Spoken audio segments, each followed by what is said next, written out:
Révolution. En général, ce mot nous inspire des idées de démocratie, de libération, de victoire du peuple ou de travailleurs.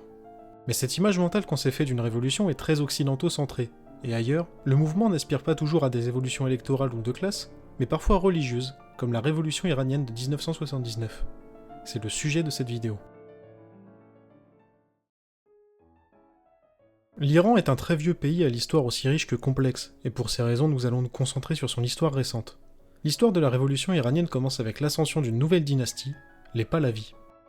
Le 28 octobre 1923, le chef des armées Reza Shah devient premier ministre de la Perse, et évince le Shah Ahmad Qadjar du trône, devenant seul maître du pays. Très vite, le nouvel homme fort de la Perse impose des doctrines politiques novatrices. Il impose une quasi-direction étatique de l'économie, modernise le pays avec des nouveaux chemins de fer, réorganise l'armée, crée une loi sur l'identité inspirée du modèle occidental, et surtout, il souhaite créer un nouveau régime. S'il souhaitait à la base créer un régime présidentiel inspiré du modèle d'Atatürk, les pressions des groupes parlementaires religieux et traditionalistes le pousseront plutôt à prendre le titre impérial, et en l'espace de 2 mois, la dynastie Qadjar est remplacée par la dynastie Pahlavi. C'est sous son règne que les plus grands changements auront lieu.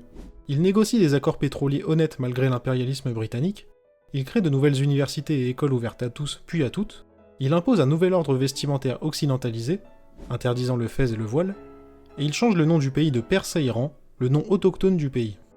Voilà les nouvelles bases imposées par les Pahlavis. Occidentalisation des mœurs, souverainisme économique, et passage d'une culture islamique à une culture iranienne. Ces derniers seront reprises par Mohamed Reza Shah, le fils de Reza Shah qui abdiqua après la Seconde Guerre mondiale. Le nouveau Shah ne mettra pas longtemps à abolir la démocratie, après que son premier ministre Mossadegh ait voulu jouer le bras de fer avec le Royaume-Uni autour de la question pétrolière, plongeant le pays dans la crise. Mohamed Reza Shah devient un allié fidèle du camp occidental, mais se rend impopulaire auprès du peuple, qui l'accuse de trahir les intérêts des Iraniens. Le Shah continue le travail d'iranisation du pays commencé par son père, notamment en remplaçant le calendrier islamique par le calendrier solaire impérial, et en organisant une somptueuse fête pour les 2500 ans de Persépolis. Toutes ces mesures font du Shah l'ennemi des musulmans radicaux, qui rêvent de le faire chuter, un rêve qui ne tarde pas à prendre forme. Au milieu des années 70, le Shah est très critiqué en interne. Sa croisade contre l'islam est très mal perçue par les classes populaires encore très attachées au chiisme, la dictature mise en place par l'empereur agace une partie de la jeunesse qui rêve paradoxalement de démocratie ou de communisme, le régime est vu comme un état fantoche par les Iraniens, et sa police politique, la Savak, terrorise le peuple. Le baril de poudre sur lequel est assis le Shah voit les premières étincelles s'allumer en 1977, quand ce dernier fait expulser des milliers d'Iraniens des bidonvilles de Téhéran, provoquant des émeutes qui se transforment en rébellion. Le feu se propage alors dans tout le pays, et Mohamed Reza Shah impose la loi martiale et massacre les révoltés. Plusieurs milliers de morts constituent le Vendredi noir, point de non-retour pour l'opposition. Parmi les opposants du Shah, un homme va devenir le visage de la révolution iranienne, l'ayatollah Khomeini.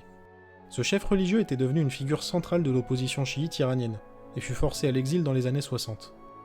Depuis l'Irak puis la France, Khomeini organise la résistance islamique au régime, tenant un discours jonglant habilement entre les attentes démocratiques et sociales des uns, et les attentes islamiques et conservatrices des autres.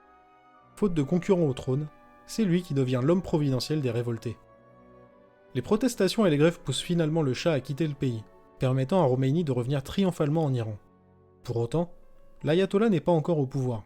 Des dizaines de groupes se disputent l'avenir du pays, des communistes aux islamistes en passant par les démocrates, une situation assez similaire à la révolution russe.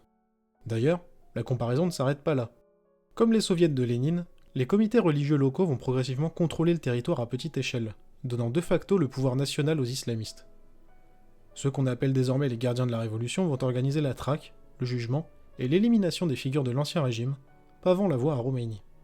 Le 31 mars 1979, la République islamique est instaurée, et le 2 décembre de la même année, l'ayatollah Khomeini en devient son guide suprême. Plusieurs factions distinctes ont œuvré opportunément ensemble pour renverser le Shah. Il y avait les islamistes chiites, les libéraux, les communistes de tous bords, les islamo-communistes de l'OMPI et divers groupes plus ou moins classables. Khomeini avait habilement su fédérer tous ces groupes pour faire la révolution, mais il faut bien comprendre qu'ils n'avaient pas acquis leur fidélité pour autant. La République islamique fut instaurée par un référendum binaire, pour ou contre le nouveau régime. Évidemment, après 2 décennies de dictature, le peuple opta pour le changement de régime, mais il n'eut jamais d'autre alternative. Le référendum ne proposa jamais de système libéral, communiste ou autre, malgré la participation de divers groupes à la révolution. Dès le départ, Khomeini s'était accaparé la révolution. Peu à peu, le nouveau guide suprême va purger le régime islamique des opposants politiques, poussant par exemple à la démission son premier ministre Mehdi Barzagan, pourtant grande figure de la révolution. Si l'homme politique s'en sort plutôt bien et reste même parlementaire, c'est grâce à sa stature révolutionnaire auprès du peuple, et d'autres n'auront pas le même traitement.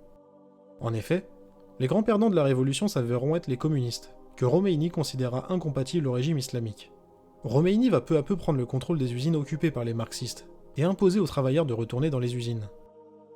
Cela fut facilité par le soutien du Tudeh, le principal parti communiste iranien qui soutenait le régime plutôt que les grévistes. De leur côté, les Moudjahidines du peuple résistèrent dès le référendum de 1979 qu'ils avaient boycotté, provoquant l'interdiction de leur candidature au présidentiel. Il ne faudra attendre que 2 années pour que la République islamique soit contestée par le peuple. Un an avant, en 1980, le républicain Bani Sadr avait pulvérisé le candidat islamiste au présidentiel, remportant 76% des voix. Sa popularité et sa modération vont pousser les religieux à le renverser en 81, provoquant de grandes manifestations dans tout le pays. Des milliers de manifestants seront arrêtés par le Pasd Aran, triste successeur de la Savak, et un nombre encore débattu d'entre eux seront exécutés sans procès. En parallèle, alors que la guerre contre l'Irak vient d'éclater, Khomeini profite du conflit pour diaboliser les communistes, qu'il accuse de vouloir trahir la révolution et l'Iran pour leur propre profit. Il fait finalement interdire le Tudeh en 83, et des milliers de communistes furent emprisonnés. En 88, des milliers d'opposants et de prisonniers politiques seront exécutés, anéantissant des pans entiers de l'opposition. À partir de là, les oppositions laïques, démocrates et communistes seront censurées et traquées par le régime, qui malgré une démocratie de façade ne sera qu'aux mains du clergé chiite. Les gardiens de la révolution auront un droit de veto sur les candidats jugés pas suffisamment islamistes, et le guide suprême pourra invoquer l'intérêt de l'islam pour suspendre n'importe quelle loi, le plaçant de facto au-dessus de la constitution elle-même. Ainsi s'acheva la révolution islamique, en remplaçant un tyran sanguinaire par un autre tyran sanguinaire.